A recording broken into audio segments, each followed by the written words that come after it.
بنابراین جناب رسول الله صلی الله علیه و سلم روز عید قربان که 100 شتر قربانی کرده بودند در مکه، 100 شتر، حالا که یک شتر از نام 7 کس کفایه هست، لیکن این دلالت به کرم و سخاوتی جناب رسول الله صلی الله علیه و سلم میکند که 100 شتر قربانی کردند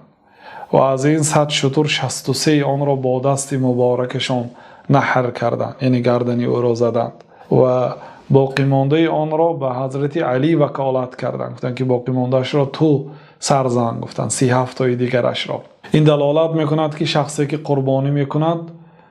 مستحب این است که سری حیوان را خودش بگیرد. بسم الله الله اکبر،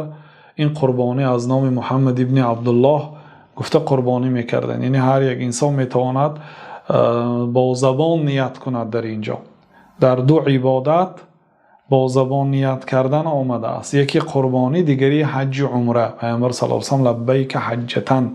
لبیک یعنی حج را نیت کردن را با زبان هم تلفظ میکردن، با قلب هم نیت میکردن. اینچنین در قربانی این عقیقه فلانی ابن فلانی هست، در عقیقه هم قربانی هست، یعنی یک خونی برآورده میشه برای نزدیک شدن به الله تعالی. و قربانی که در روز عید میکنیم یا اینکه در مکه هدیه میدهیم، یعنی برای خانه کعبه هدیه میدیم، یک بسم الله الله اکبر، یک گوسفند یا شتر یا گاو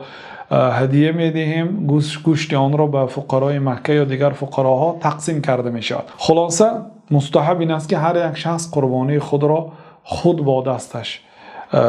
اجرا کند، اما باقی ماندهش را میتواند معیده کردن و تقسیم کردن آن را حواله به قصاب کند. پیامبر صلی الله علیه و سلم وقتی که 100 شتر قربانی کردند